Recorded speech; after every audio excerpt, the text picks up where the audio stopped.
शहर के एक छोटे से घर में श्यामलाल अपने परिवार के साथ रहता था। उसकी उम्र लगभग 60 साल थी। उसका एक बेटा था अमित, जो नौकरी करता था। श्यामलाल कई सालों से एक कंपनी में काम कर रहा था। वह बहुत ईमानदार और मेहनती इंसान था। घर की सारी जिम्मेदारी उसी के कंधों पर थी। लेकिन एक दिन कंपनी में अचानक छंटनी ले ऑफ शुरू हो गई और उसी दिन श्यामलाल को बुलाकर कहा गया, आपकी नौकरी अब खत्म की जा रही है। ये सुनते ही श्यामलाल के पैरों तले जमीन खिसक गई। उसने हाथ जोड़कर कहा, सर मेरी उम्र हो गई है, अब मुझे दूसरी नौकरी नहीं मिलेगी। लेकिन किसी ने उसकी बात नहीं सुनी। वह चुपचाप अपना बैग उठाकर बाहर आ गया। उस दिन श्यामलाल को ऐसा लगा जैसे उसकी पूरी दुनिया खत्म हो गई हो। घर पहुंचकर उसने ये बात अपने बेटे अमित को बताई। अमित का चेहरा गुस्से से भर गया। वह बोला, अब क्या करेंगे आप? घर कैसे चलेगा? श्यामलाल ने धीमी आवाज में कहा, मैं कोशिश करूंगा, कुछ काम ढूंढ लूंगा। लेकिन अमित गुस्से में बोला, आपके अब कुछ नहीं होगा। उस रात घर में भारी खामोशी थी। श्यामलाल पूरी रात जागता रहा। उसे समझ नहीं आ रहा था कि अब उसकी ज़िंदगी किस दिशा में जाएगी। लेकिन उसे ये नहीं पता था कि अगले ही दिन उसकी ज़िंदगी और भी बुरी तरह बदलने वाली है। अगली सुबह श्यामलाल बहुत जल्दी उठ गया। वह चुपचाप बैठा सोच रहा था कि अब क्या किया जाए। इतनी उम्र में नई नौकरी मिलना लगभग नामुमकिन था। तभी उसका बेटा अमित गुस्से में उसके पास आया। उसकी आवाज़ पहले से भी ज़्यादा सख्त थी। पापा, मैंने सोच लिया है, अब आप इस घर में नहीं रह सकते। ये सुनते ही श्यामलाल के दिल पर जैसे किसी ने वार कर दिया। वह हैरानी से बोला, क्या मतलब बेटा? अमित ने ठंडी आवाज़ में कहा, आप अब कमाते नहीं हो, घर का खर्च बढ़ेगा, मैं अकेला सब नहीं संभाल सकता। श्यामलाल की आंखों में आंसू आ गए। बेटा, मैं तुम्हारा बाप हूँ, मैं कहाँ जाऊँगा? लेकिन अमित का दिल पत्थर बन चुका था। वह बोला, मुझे नहीं पता, आपको आज ही घर छोड़ना होगा। यह सुनकर श्यामलाल पूरी तरह टूट गया। उसने आखिरी बार अपने घर को देखा, वही घर जिसे उसने अपनी पूरी जिंदगी की मेहनत से बनाया था। धीरे धीरे उसने अपना छोटा सा बैग उठाया और भारी कदमों से घर के बाहर निकल गया। दरवाज़ा उसके पीछे बंद हो गया। उस दिन श्यामलाल सच में अकेला हो गया था। बाहर सड़क पर खड़े होकर उसकी आंखों से आंसू बहने लगे। उसे समझ नहीं आ रहा था कि अब वो कहाँ जाए, क्या करे। पूरा दिन इधर उधर भटकता रहा। शाम तक वह थककर एक पार्क की बेंच पर बैठ गया। भूख लगी थी, लेकिन जेब में पैसे नहीं थे। उसकी हालत देखकर कोई भी कह सकता था कि वह पूरी तरह टूटा चुका था। लेकिन उसी समय एक आदमी उसकी तरफ आया। उसने श्यामलाल को ध्यान से देखा और कहा, क्या आप श्यामलाल जी हैं? श्यामलाल ने हैरानी से उसकी तरफ देखा। उसे समझ नहीं आया कि ये अनजान आदमी उसका नाम कैसे जानता है। लेकिन उसे क्या पता था कि यही मुलाकात उसकी ज़िंदगी बदलने वाली है। श्यामलाल ने हैरानी से उस आदमी की तरफ देखा। हाँ, मैं श्यामलाल ही हूँ, लेकिन आप मुझे कैसे जानते हैं? वह आदमी हल्के से मुस्कुराया।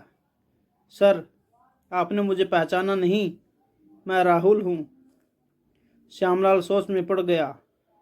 फिर अचानक उसे याद आया, अरे तुम वही राहुल हो ना, जो मेरे साथ कंपनी में काम करता था? राहुल ने सिर हिलाया। हाँ सर, वही। जब मैं नया था तब आपने ही मुझे काम सिखाया था। श्यामलाल की आंखों में हल्की चमक आ गई। राहुल आगे बोला, सर आज मैं जिस मुकाम पर हूँ वो सिर्फ आपकी वजह से हूँ। श्यामलाल को समझ नहीं आ रहा था कि वो क्या कहे। राहुल ने गंभीर होकर कहा, सर मैंने अभी एक नई कंपनी शुरू की है। और मुझे एक ऐसे इंसान की ज़रूरत है जो ईमानदार हो और काम की समझ रखता हो। श्यामलाल ध्यान से उसकी बात सुन रहा था। राहुल ने कहा, मैं चाहता हूँ कि आप मेरी कंपनी ज्वाइन करें। यह सुनकर श्यामलाल हैरान रह गया। वह बोला, लेकिन मेरी उम्र। राहुल मुस्कुराया, सर, उम्र नहीं, अनुभव मायने रखता है। श्यामलाल की आंखों में आंसू आ गए। उसे पहली बार लगा कि शायद उसकी ज़िंदगी अभी ख़त्म नहीं हुई है। अगले ही दिन राहुल श्यामलाल को अपनी कंपनी ले गया। ऑफिस बड़ा था, लोग काम कर रहे थे। राहुल ने सबके सामने कहा, आज से ये हमारी कंपनी के सबसे महत्वपूर्ण इंसान होंगे। सब लोग ताली बजाने लगे। श्यामलाल की आंखें भर आई। उसे नहीं पता था कि जो आदमी कल तक सड़क पर था वह आज फिर से खड़ा हो रहा है। लेकिन असली ट्विस्ट अभी बाकी था, क्योंकि कुछ ही समय में श्यामलाल की किस्मत ऐसा पलटने वाली थी कि जिस बेटे ने उसे घर से निकाला था वही उसके सामने सिर झुकाकर खड़ा होगा। कुछ ही महीनों में श्यामलाल ने अपनी मेहनत और अनुभव से कंपनी को नई ऊंचाइयों तक पहुंचा दिया। वह दिन रात काम करता, हर छोटी बड़ी चीज़ पर ध्यान देता। राहुल भी उसकी इज्जत करता था। एक दिन कंपनी में एक बड़ी मीटिंग रखी गई। सभी बड़े लोग और कर्मचारी वहां मौजूद थे। श्यामलाल को समझ नहीं आ रहा था कि अचानक एक मीटिंग क्यों बुलाई गई है। तभी राहुल स्टेज पर गया और बोला, आज मैं आप सबके सामने एक बहुत बड़ा फैसला लेने जा रहा हूँ। सब लोग ध्यान से सुनने लगे। राहुल ने आगे कहा, इस कंपनी को आगे बढ़ाने में जिस इंसान का सबसे बड़ा योगदान है वो है श्यामलाल जी। पूरा हॉल तालियों से गूंज उठा। श्यामलाल हैरान रह गया। राहुल ने मुस्कुराते हुए कहा, आज से इस कंपनी के सीईओ श्यामलाल जी होंगे। ये सुनते ही श्यामलाल की आंखों में आंसू आ गए। उसे यकीन नहीं हो रहा था कि जो आदमी कुछ महीने पहले सड़क पर था आज वही आदमी एक बड़ी कंपनी का सीईओ बन चुका है। सब लोग खड़े होकर तालियां बजा रहे थे। श्यामलाल ने राहुल की तरफ देखा। उसकी आंखों में सिर्फ शुक्रिया था। लेकिन किस्मत का खेल यही खत्म नहीं हुआ। कुछ दिनों बाद एक दिन कंपनी में इंटरव्यू चल रहे थे और इंटरव्यू के लिए जो लड़का अंदर आया उसे देखकर श्यामलाल के कदम रुक गए। वो कोई और नहीं, उसका बेटा अमित था। अमित ने भी जैसे ही अपने पिता को देखा उसके चेहरे का रंग उड़ गया। अब वक्त बदल चुका था। कल तक जिसने अपने पिता को घर से निकाला था आज वही उसके सामने नौकरी के लिए खड़ा था और अब फैसला श्यामलाल के हाथ में था। इंटरव्यू रूम में खामोशी छा गई। अमित की नज़र नीचे झुकी हुई थी।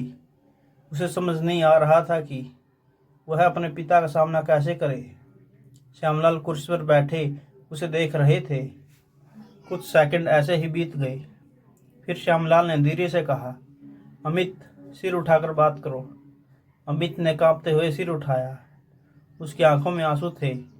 वह बोला, पापा, मुझसे बहुत बड़ी गलती हो गई। मैंने आपको घर से निकाल दिया। उसकी आवाज़ भर गई। मुझे माफ़ कर दीजिए। कमरे में मौजूद सभी लोग ये दृश्य देखकर भावुक हो गए। श्यामलाल कुछ पल तक चुप रहे। उन्हें वो दिन याद आया जब वह सड़क पर अकेले खड़े थे, जब उनके साथ अपने बेटे ने ही उन्हें ठुकरा दिया था। लेकिन फिर उन्होंने गहरी सांस ली और बोला, अमित, जो हुआ वो बहुत गलत था, लेकिन अगर इंसान अपनी गलती मान ले तो उसे एक मौका जरूर मिलना चाहिए। अमित ने हैरानी से अपने पिता की तरफ देखा। श्यामलाल आगे बोले, आज मैं तुम्हें नौकरी देता हूँ, लेकिन एक शर्त पर। अमित तुरंत बोला, जो आप कहेंगे पापा, मैं मानूंगा।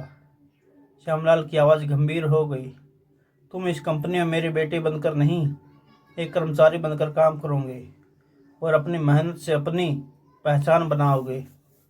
अमित की आंखों से आंसू बहने लगे। वह बोला, जी पापा, मैं वादा करता हूँ। उस दिन पहली बार अमित को अपने पिता की असली कीमत समझ आई। कुछ महीनों बाद अमित ने मेहनत से काम करके सबका भरोसा जीत लिया। घर में भी फिर से सब कुछ ठीक होने लगा और श्यामलाल ने साबित कर दिया कि इंसान की असली ताकत उसकी हालत नहीं, उसका हौसला होता है।